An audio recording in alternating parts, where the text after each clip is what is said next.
Uma produção Domínio Público Audiolivros de Edgar Allan Poe. Enterro Prematuro. Narração Jaime Maciel. Antes de começar o vídeo, curta, compartilhe e caso ainda não seja inscrito no canal, clique no botão inscreva-se. Obrigado aos novos membros do canal. Seja você também um membro. Custa apenas R$ 1,99. Não vai fazer falta, né, gente? Aproveite o audiolivro. Certos assuntos despertam imediatamente a nossa curiosidade e interesse. Porém, alguns são terríveis demais para serem tratados em um livro. Um escritor deve evitar escrever sobre tais temas para não causar desconforto em seus leitores. Assuntos como esses só devem ser tratados em livros com muita seriedade e veracidade, pois são realmente hediondos. Creio que todos ficaram horrorizados com o que ocorreu durante a batalha em Berecina, o terremoto de Lisboa, a peste de Londres, o massacre de São Bartolomeu ou o asfixiamento dos 123 prisioneiros na Caverna Negra em Calcutá. Mas nesses casos, é a verdadeira história que atrai a nossa atenção. Se fossem histórias inventadas, apenas nos causariam um certo repúdio. As atrocidades que acabo de mencionar são catástrofes que ficaram famosas principalmente por sua dimensão. Considerando a enorme lista de tragédias que ocorreram na humanidade, eu poderia citar diversos outros exemplos de desastres coletivos que causaram um profundo sofrimento. Entretanto, a verdadeira desgraça é individual e não coletiva. A maioria das situações mais assustadoras de agonia são vivenciadas quando estamos sozinhos, e não em uma multidão. De todos os horrores que uma pessoa pode vivenciar, certamente ser enterrada viva é o pior de todos. Isso ocorre porque os limites que separam a vida da morte são sombrios e vagos. Quem sabe quando a vida termina e quando a morte começa? Sabemos que existem doenças em que as funções vitais de uma pessoa são suspensas, ocorrendo uma pausa temporária no funcionamento do corpo humano. Após um determinado período, os mecanismos fisiológicos voltam a funcionar. Mas onde permanece a alma dessa pessoa durante todo esse tempo? Concluímos que este tipo de doença causou, por vezes, o sepultamento de pessoas ainda vivas.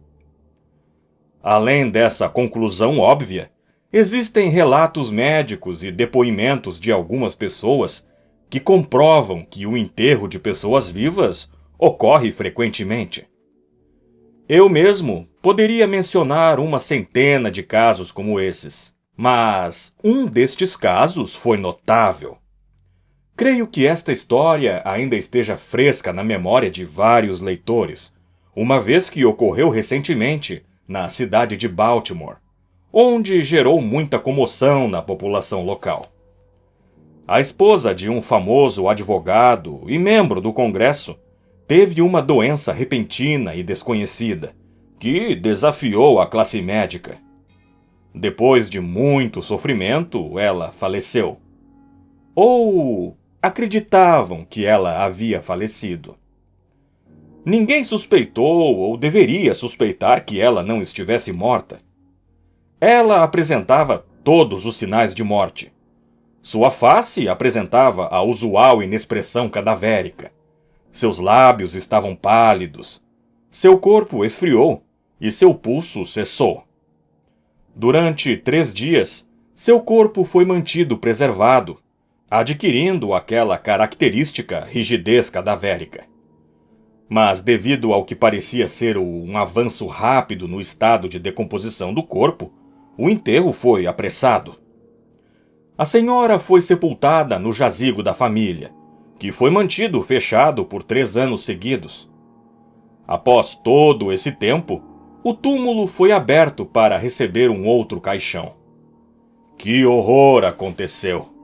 Seu marido levou um susto ao abrir os portais do jazigo e ser surpreendido com algo envolto em um tecido branco, despencando em seus braços. Era o esqueleto de sua mulher, envolvido no que ainda restava de sua mortalha. Uma investigação detalhada indicou que ela se recuperou 2 dias depois de ter sido enterrada. Enquanto lutava para conseguir se libertar, ela provocou a queda do caixão no chão, que foi quebrado, permitindo que ela conseguisse escapar. Uma lamparina que havia sido esquecida dentro do jazigo, cheia de óleo, foi encontrada seca. Contudo, pode ser que o fluido tenha evaporado naturalmente. No degrau mais alto, havia um pedaço do caixão que ela deve ter usado para golpear a porta de ferro, tentando chamar a atenção. Nesse momento, ela provavelmente desmaiou e morreu de profundo terror. Ao cair, sua mortalha deve ter ficado presa em algum ornamento de ferro, e assim ela se manteve, permanecendo em pé enquanto apodrecia. Em 1810 aconteceu outro caso de uma pessoa ser enterrada viva em circunstâncias muito estranhas. Esta história ocorreu com a senhorita Vitorina Lafourcade, uma bela moça de uma família rica e ilustre. Entre seus numerosos pretendentes, havia um tal de Julien Bossuet, um pobre escritor e jornalista de Paris. O talento e a gentileza do Sr. Bossuet tinham atraído a atenção da senhorita, que parecia realmente amá-lo. No entanto, devido ao seu orgulho de ter nascido em uma família nobre, ela se afastou do Sr. Bossuet, decidindo se casar com um certo Sr. Renel, banqueiro e diplomata relativamente conhecido. Contudo, depois do casamento, Renel passou a desprezar e maltratar sua esposa. Após anos miseráveis de um casamento infeliz, ela faleceu. Ou pelo menos era o que parecia. Ela foi enterrada em uma sepultura comum na vila onde nascera. O Sr. Bossuet, desesperado e ainda apaixonado por Vitorina, viajou de Paris até o local onde sua amada estava enterrada, com o propósito de desenterrar o cadáver e guardar suas tranças. À meia-noite, ele chegou ao local onde estava o túmulo de sua amada. Ele desenterrou o caixão e o abriu. No momento em que cortava as tranças de seu cabelo, ele observou os olhos de sua amada se abrindo. De fato, a mulher tinha sido enterrada viva. Ainda havia certa vitalidade nela. Graças às carícias de seu amado, ela foi despertada de um estado letárgico, que havia sido confundido com sua morte. O Sr. Bossuet levou sua amada rapidamente para seus aposentos em um vilarejo, onde utilizou todos os seus conhecimentos médicos para conseguir recuperá-la. Assim, ela sobreviveu e tornou-se grata àquele que a salvou. Ela permaneceu aos cuidados do Sr. Bossuet até se curar completamente. Ela não foi capaz de resistir a tal prova de amor. Vitorina entregou seu coração ao Sr. Bossuet e não retornou mais a seu marido. Manteve a sua ressurreição em segredo e fugiu com seu amado para a América. 20 anos depois, o casal retornou à França, acreditando que seus conhecidos não seriam capazes de reconhecê-los. Mas estavam errados, porque o Sr. Renel a reconheceu, reivindicando sua esposa. Ela não aceitou seu pedido e o caso foi levado aos tribunais. Foi decidido que, baseado nas circunstâncias peculiares e no longo período de ausência, o Sr. Renel havia perdido qualquer autoridade legal sobre sua esposa. O Jornal de Cirurgia de Leipzig, um periódico alemão de muito prestígio, que algumas editoras americanas deveriam traduzir e republicar, possui uma matéria recente que relata um caso muito semelhante. O artigo apresenta o relato de um oficial da artilharia de grande estatura e saúde exemplar, que foi arremessado do dorso de um cavalo arisco, levando um coice na cabeça que o fez perder os sentidos imediatamente. Houve uma pequena fratura craniana, mas não foi observada nenhuma lesão mais grave. Foram realizados procedimentos terapêuticos, como trepanação, sangrias e várias outras tentativas para aliviar a sua dor. Entretanto, gradualmente ele caiu em um estado de estupor profundo, que levaram a considerá-lo morto. O dia estava muito quente e por isso o enterro foi realizado às pressas em um cemitério público. O funeral foi realizado em uma quinta-feira. No domingo, o cemitério estava repleto de visitantes. Próximo ao meio-dia, iniciou-se um burburinho entre as pessoas que passeavam por ali, quando um agricultor, sentado na cova do oficial, disse que sentiu um movimento na terra, como se houvesse alguém se debatendo debaixo dela. No começo foi dada pouca atenção aos comentários que surgiam, mas o rosto aterrorizado do agricultor e sua insistência em confirmar a história acabaram convencendo a multidão.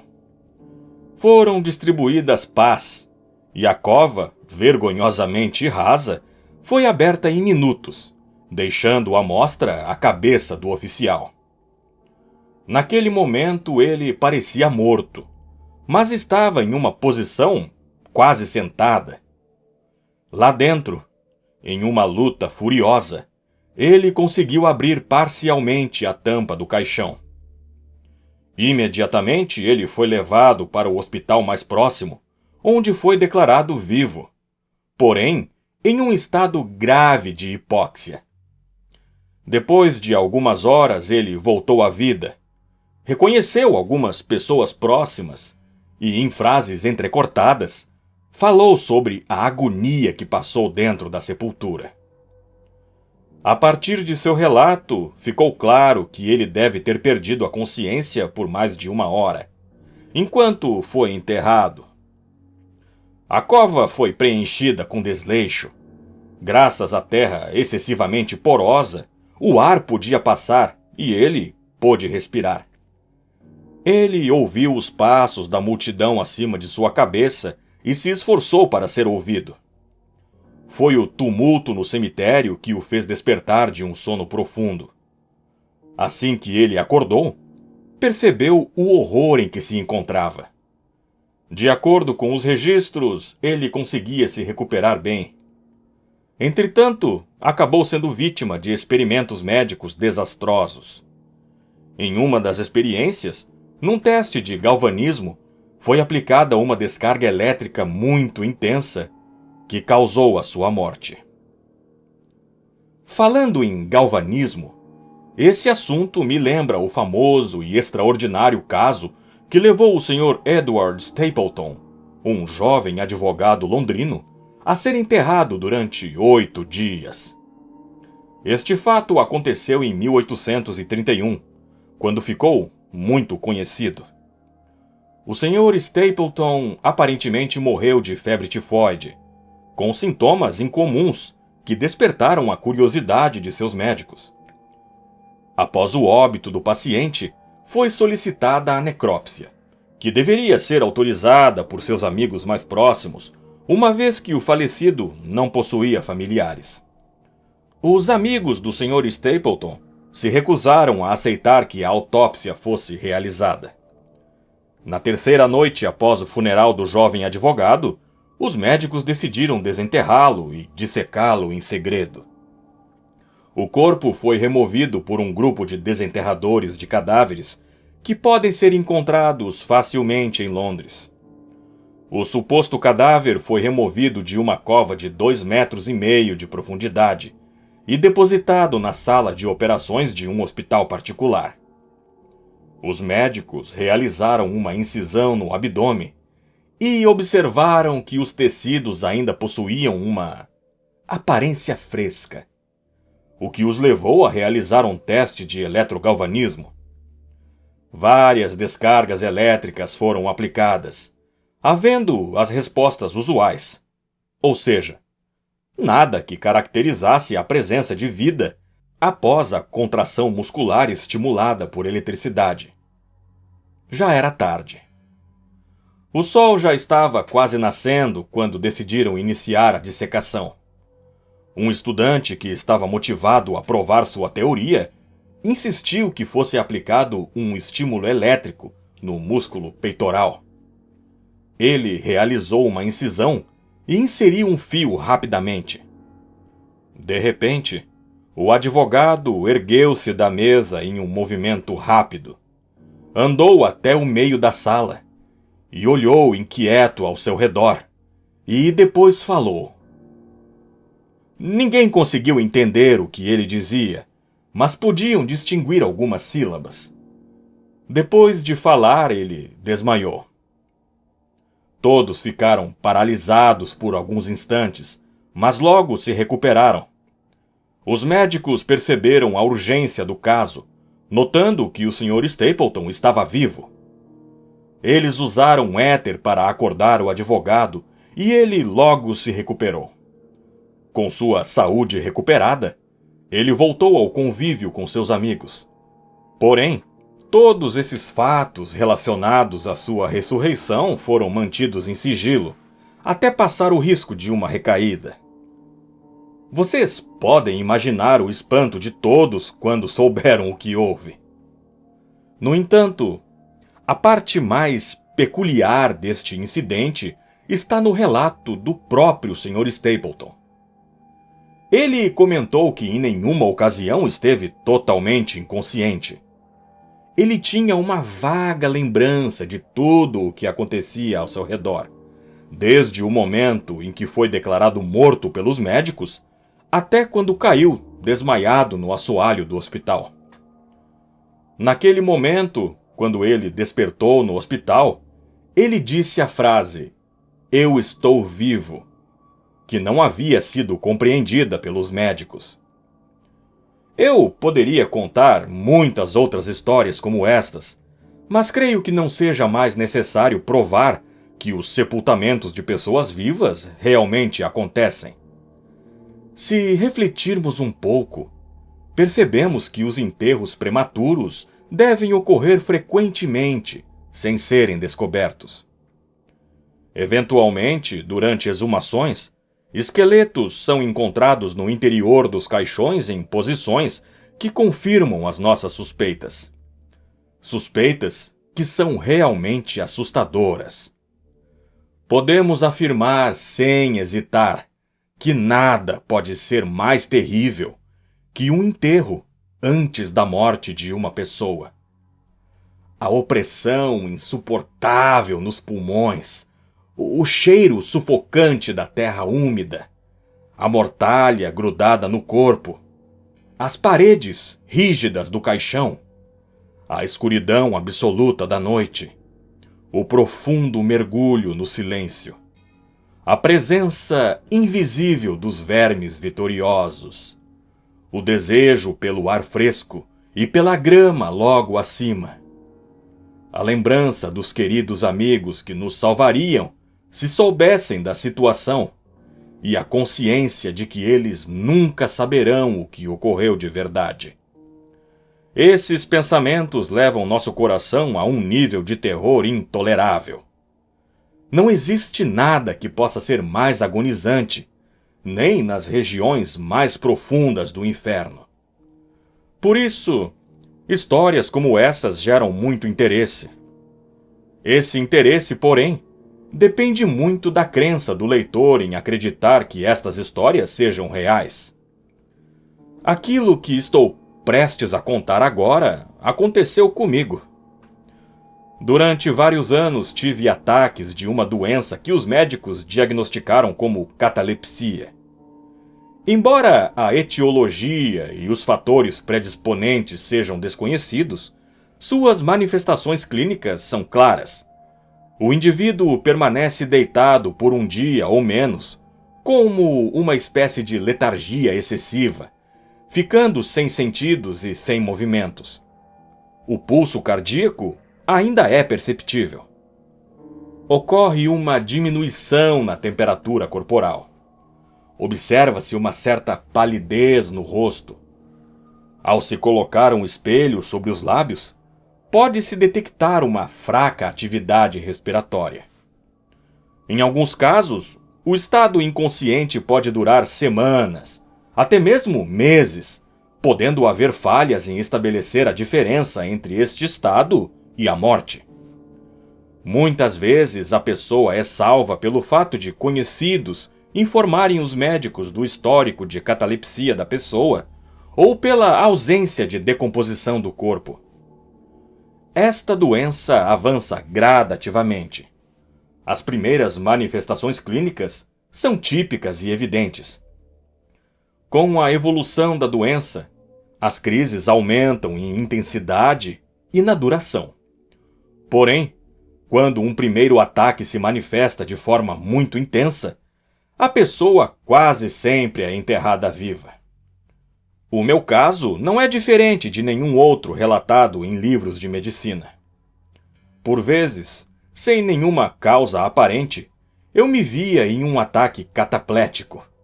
Sem dor, sem movimentos, sem poder me comunicar, com uma vaga consciência do que acontece ao meu redor e da presença de pessoas ao redor de minha cama. Eu permanecia assim até que pudesse me recuperar da crise, tomando o controle sobre o meu corpo. Outras vezes, eu era surpreendido por uma crise aguda duradoura.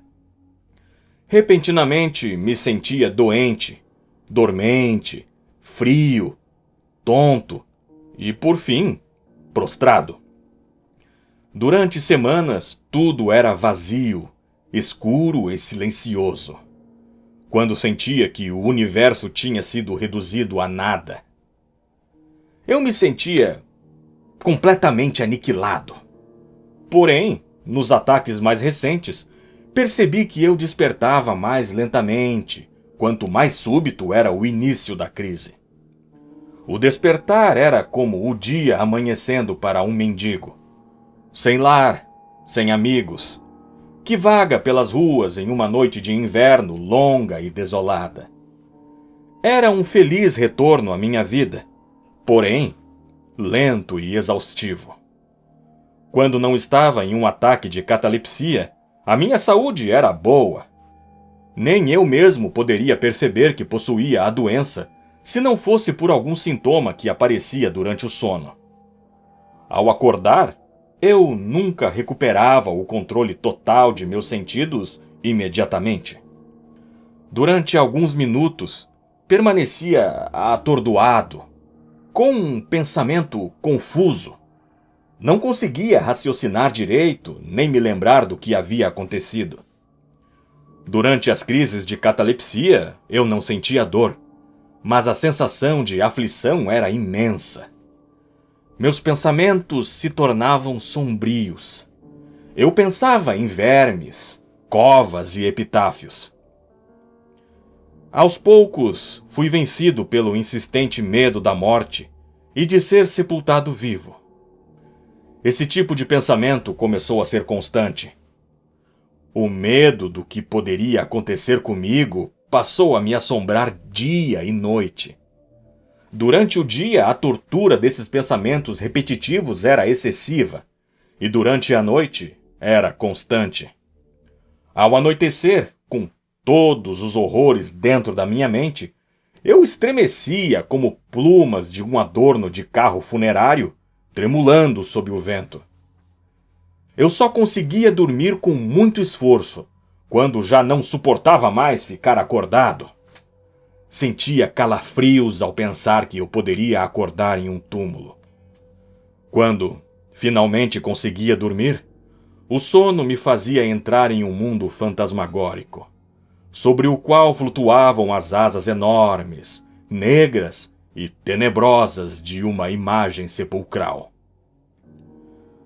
O que vou relatar agora é uma das passagens mais marcantes das inúmeras crises que tive. Aconteceu em uma das vezes em que estava eu imerso em um transe cataplético mais duradouro e profundo que o normal. De repente, senti o toque de uma mão fria sobre minha testa e uma voz trêmula e impaciente que sussurrava: "Levante!" em meu ouvido. Sentei-me. Havia uma completa escuridão. Não conseguia ver quem me chamava. Não conseguia me lembrar quando ou onde eu havia desmaiado. Enquanto eu me esforçava para conseguir me recuperar, permaneci calado. A mão gelada agarrou meu pulso com força e me sacudiu irritada, enquanto a voz trêmula me dizia mais uma vez: "Levanta! Não falei para levantar?" "Quem é você?" perguntei. "Onde eu moro não tenho nome", respondeu a voz, lamentando-se. "Eu era um mortal, mas agora sou um demônio. Eu era cruel, mas agora tenho piedade. Veja o meu tremor. Meus dentes batem enquanto falo, mas não é pelo frio da noite sem fim. Essa situação hedionda é insuportável. Como consegue dormir tranquilo? Não consigo dormir por causa daqueles que me chamam em agonia. Não consigo suportar o que vejo. Levante! Venha comigo e me deixe mostrar para você as sepulturas abertas. Essa visão não é horrorosa? Veja!" O demônio ainda me segurava pelo pulso. Ao nosso redor, eu era capaz de enxergar todos os túmulos da humanidade se abrindo. E do fundo de cada cova, eu via uma luz brilhante. E ali, eu observava os corpos, descansando tristes e silenciosamente, envoltos por vermes. Os verdadeiros mortos eram poucos. Milhões, na verdade, nunca haviam falecido. Eles se debatiam dentro de suas covas em uma tristeza sem fim. Do fundo de inúmeras sepulturas, ouvia os sussurros de dentro das mortalhas dos sepultados. Entre os que estavam realmente mortos, percebi que um grande número havia mudado de posição após serem enterrados. Enquanto eu olhava atento, a voz me disse mais uma vez: "Que espetáculo lastimável esse, não?" Porém, antes que eu pudesse responder, ele largou o meu pulso. As luzes brilhantes sumiram e os túmulos se fecharam rapidamente, enquanto eram aprisionados os sons de desespero dentro das covas. E ele me disse novamente: "Que espetáculo lastimável esse, não?" Delírios como esse aconteciam à noite, assombrando o meu sono. Meus nervos se paralisavam por completo e eu me tornava refém de um horror infinito. Evitava cavalgar, passear ou praticar qualquer exercício físico que me afastasse de casa. Na realidade, eu não era capaz de me afastar de todos aqueles que sabiam da minha condição de catalepsia. Tinha receio que durante um ataque eu pudesse ser enterrado antes que algum médico conseguisse diagnosticar minha verdadeira condição. Aos poucos, comecei a não confiar mais nos meus amigos mais próximos. Desconfiava de seus cuidados e sua fidelidade. Eu receava que, em alguma crise mais duradoura, eles achassem que eu tivesse morrido. Cheguei ao ponto de achar que, em uma crise mais prolongada, eles ficariam satisfeitos em se livrarem de mim, por eu causar tanto incômodo. Eles tentavam me tranquilizar, fazendo promessas e juramentos que jamais permitiriam que eu fosse enterrado sem que meu corpo já estivesse se decompondo. Mas mesmo assim, meus medos não permitiam que eu os ouvisse. Eu não me permitia aceitar o conforto de qualquer pessoa. Decidi tomar uma série de providências para evitar que o meu maior medo se realizasse. Comecei reformando o jazigo de minha família. Mandei instalar uma longa manivela que seria capaz de abrir os portões de ferro com apenas uma leve pressão. Mandei instalar também dispositivos para a entrada de ar e de luz, e recipientes para comida e água. O caixão era revestido por um acolchoado macio, com uma tampa construída junto ao sistema de porta do jazigo, que poderia ser aberta a partir de qualquer movimento mínimo do corpo. Além disso, havia uma corda presa a um sino, suspenso em cima do túmulo, que deveria ser passada por dentro de um buraco no caixão e amarrada em uma de minhas mãos. Mas de que vale tudo isso contra o destino? Nem mesmo todos os dispositivos de segurança bastaram para me salvar da agonia de ser enterrado vivo.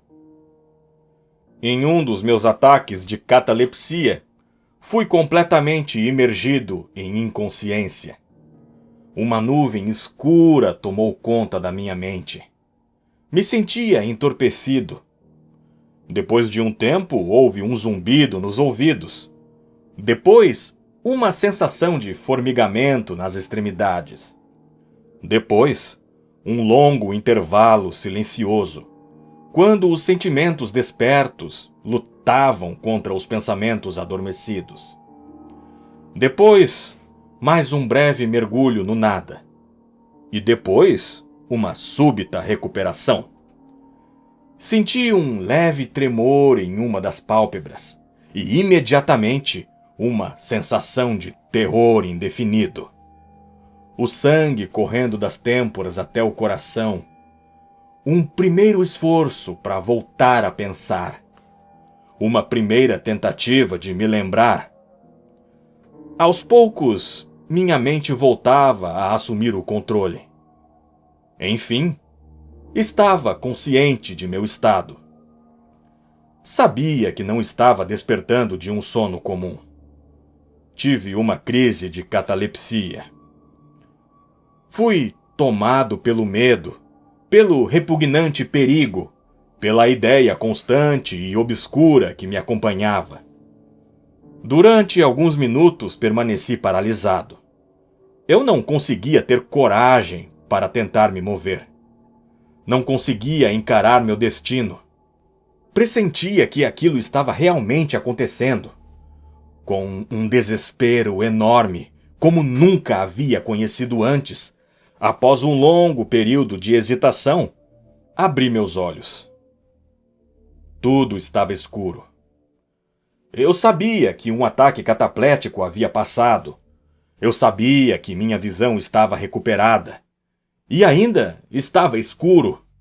Tudo escuro. A escuridão absoluta e intensa da noite, que duraria para sempre. Tentei gritar. Meus lábios e minha língua seca se moveram convulsivamente, numa tentativa de emitir algum som. Mas a voz não saía da minha garganta. Meus pulmões oprimidos, como se estivessem no alto de uma montanha, se moviam com meu coração a cada inspiração forçada e vacilante. Tentei mover minha mandíbula. Percebi que a mesma estava amarrada por um tecido, como é comum se fazer em cadáveres. Percebi que eu estava deitado em uma superfície rígida e que me sentia apertado dos dois lados do meu corpo. Até certo momento, não me atrevia a mexer nenhuma parte de meu corpo. Mas então, bruscamente, ergui meus braços, que repousavam sobre meu tronco com os pulsos cruzados. Eles se chocaram contra uma madeira sólida, que estava a uns 15 centímetros de meu rosto. e já não tinha mais dúvidas que estava deitado em um caixão. Então, em meio às minhas aflições intermináveis, senti o anjo da esperança se aproximar de mim, pois lembrei de todas as precauções que eu havia tomado. Retorci-me dentro do caixão e, com muito esforço, tentei abrir a tampa. Ela não se moveu. Procurei a corda do sino em meus pulsos. Não estava lá.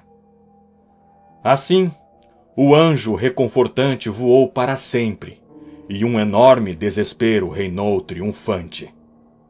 Percebi que não haviam as almofadas que preparei cuidadosamente. Senti o odor forte e característico da terra úmida. A conclusão era única. Eu não estava dentro de meu jazigo. Tive um ataque enquanto estava fora de casa, na presença de estranhos. Eu não conseguia me recordar quando e nem onde. Fui enterrado como um cachorro, trancado em um caixão, lançado eternamente no fundo de uma cova comum e sem identidade. Agora que já sabia o que havia ocorrido, comecei a lutar e a chorar em voz alta. E dessa vez eu consegui.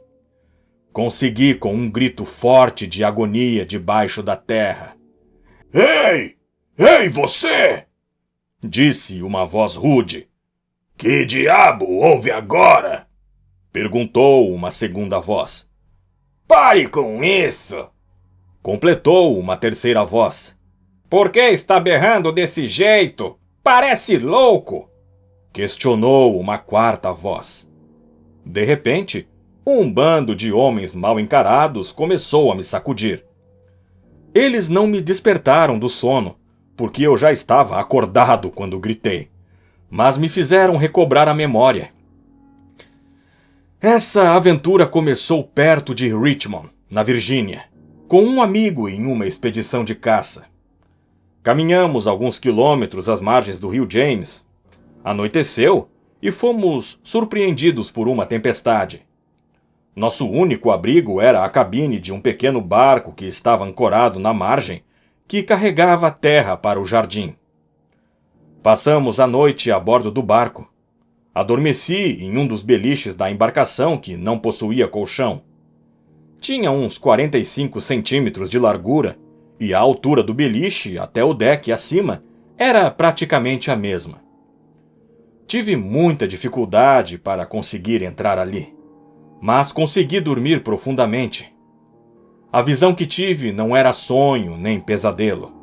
Foi devido às circunstâncias em que me encontrava, do meu medo constante e da dificuldade de recuperar meus sentidos e minhas memórias ao acordar depois de um longo tempo de sono, conforme mencionei anteriormente.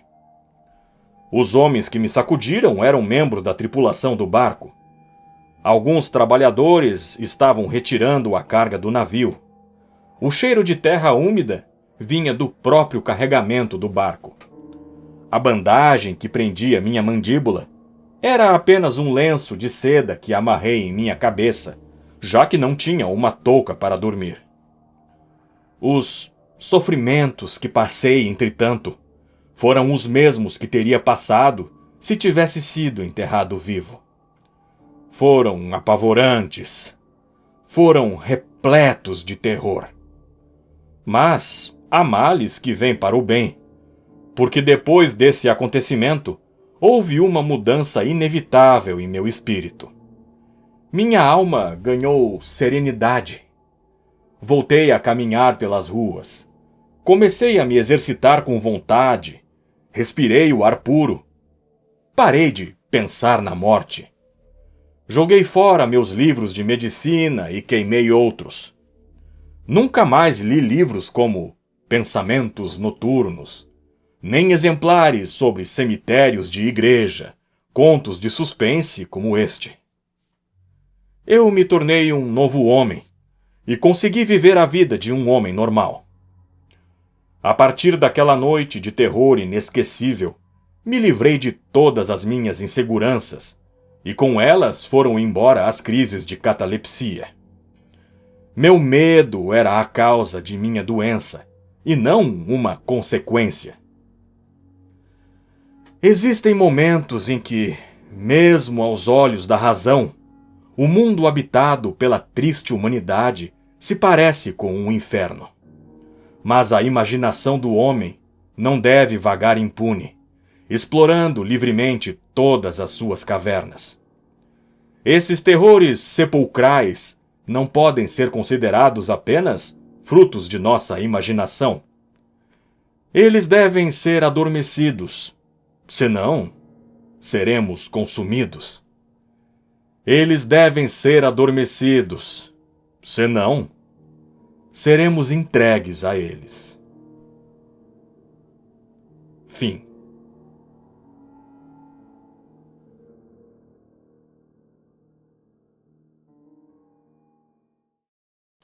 Você já pensou em se tornar membro do canal? Fazendo isso, você estará ajudando o canal a crescer e alcançar mais pessoas apaixonadas por audiolivros. Outra forma de contribuir é clicando no botão Valeu, abaixo deste vídeo. Você pode nos ajudar com qualquer valor e contribuir diretamente para a melhoria do canal. Cada doação é extremamente valiosa e nos ajuda a investir em equipamentos melhores, produzir mais conteúdo e continuar trazendo audiolivros de qualidade para você. Não deixe de visitar nosso website dominiopublicoaudiolivros.com.br para ficar por dentro das novidades do canal. Siga-nos também no Instagram e Facebook para conteúdo exclusivo. Obrigado pela sua audiência. Nos vemos no próximo vídeo, aqui no canal Domínio Público Audiolivros.